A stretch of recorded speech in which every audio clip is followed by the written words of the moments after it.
புரட்டாசி அமாவாசை காலையில் எந்திரிச்சோடனே குளிச்சுட்டு வந்து அடுப்பெல்லாம் க்ளீன் பண்ணி பொட்டு வச்சுட்டு முதல்ல பால் காய்ச்சி டீயை வச்சு நான் ஒரு டம்ளர் அவர் ஒரு டம்ளர் குடிச்சிட்டோம். குடித்து முடிச்சுட்டு அவரை குளிக்க அனுப்பிட்டு நான் வந்து காய்கறியெல்லாம் எடுத்து வச்சுட்டேன்.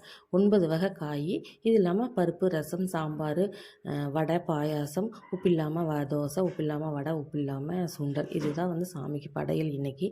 அதுக்கு முதல்ல வந்துட்டு ஊற வைக்க வேண்டியதெல்லாம் ஊற வச்சுட்டு இனிஷியலாக என்ன அடுப்பில் வைக்கணுமோ அதை வச்சு விட்டுட்டு நான் வந்து ஆனியன், சின்ன வெங்காயம் தான் ஃபுல்லாக எல்லாத்துக்குமே யூஸ் பண்ண போகிறோம். வடைக்கு மட்டும்தான் பெரிய வெங்காயம். ஆனியன் உரித்தேன்.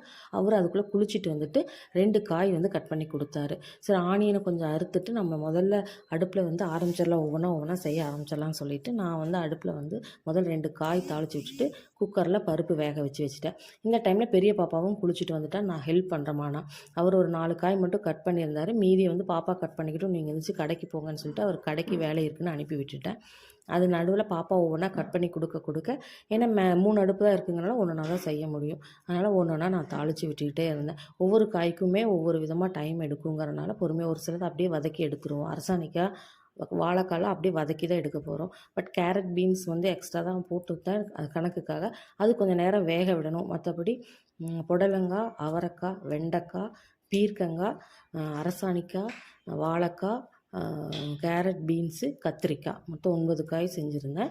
இது இல்லாமல் பருப்பு வடை, உப்பு இல்லாமல் வடை சாமிக்கு, அப்புறம் பாயாசம் வைக்கிறனால அதுக்கு பருப்பு வடையும் செஞ்சுட்டு அப்பளம் செஞ்சுட்டு இவ்வளோ தான் இன்றைக்கி செஞ்சுருந்தேன் சாமிக்கு படைக்கிறதுக்காக. நான் எல்லாம் ஒன்றா செய்யறதுக்கும் போதே வந்து அவர் கடைக்கு போயிட்டு வந்துட்டார். சின்ன பாப்பாவும் குளிச்சுட்டு வந்துட்டா. அவங்க 2 பேரும் வந்து சாமி ரூமெல்லாம் க்ளீன் பண்ணி, ஆல்ரெடி சாமி ரூம் க்ளீன் பண்ணி இருந்துச்சு. சாமிக்கு வந்து பொட்டு வச்சு பூ வச்சு ரெடி பண்ணுங்க, சமையல் முடிஞ்சிருச்சுன்னு சொன்னேன். வடை மட்டும் சுட்டு அப்பளம் போட்டால் போதும், எல்லாமே சமைச்சு முடிச்சுட்டேன் 1 o'clock போல். அதுக்குள்ளே அவங்களும் சாமிக்கெல்லாம் ரெடி பண்ணி வச்சுட்டாங்க. எல்லா சமையல் வேலையும் முடிச்சுட்டு வந்து படையல் போட ஆரம்பிச்சிட்டேன். 1:30 மணிக்கு சாமி கும்பிடணுங்கிறனால எல்லாமே செஞ்சது எல்லாத்தையும் வந்து ஒன்றா பாப்பாக்களை கொண்டு வந்து தர சொல்லி ஃபுல்லாக இலையில தலவாழை இலை போட்டு சாமிக்கு படையலுக்கு அவர் வந்து கலசமெல்லாம் ரெடி பண்ணி வச்சுருந்தார். எதுவுமே மிஸ் ஆகாமல் எல்லாமே படையலில் வச்சுட்டு சாமி கும்பிட ஆரம்பிச்சிட்டோம்.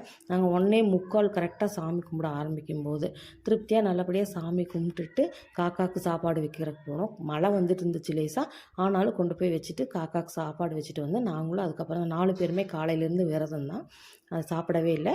அதுக்கப்புறம் தான் நாங்கள் எல்லாருமே சாப்பிட்டோம். பிரியா சபரியும் வந்திருந்தாங்க. அதுக்கப்புறம் வீடியோ எடுக்க முடியலை. இது வந்து பார்த்திங்கன்னா எங்கள் அப்பா வீட்டில் நான் சின்ன பொண்ணாக இருக்கும்போது இந்த மாதிரி கும்பிடுவாங்க. இதில் ஏதாவது மிஸ் ஆகுதா, ஏதாவது தப்பு இருக்கான்னு கூட எனக்கு தெரியலை. ஏன்னா அதுக்கப்புறம் எந்த டச்சுமே இல்லை. நாங்கள்லாம் பெரியவங்க ஆகி அப்போ கல்யாணம் ஆனதுக்கப்புறம் சுத்தமாகவே யாருமே எங்கேயுமே கும்பிடலை. எங்கள் வீட்டுக்கார் வீட்லேயும் இதெல்லாம் பழக்கமே இல்லாதனால நான் இந்த ஒரு 5 வருஷமாக தான் இதை செய்யணும் நம்ம முன்னோர்களுக்குன்னு செஞ்சேன்.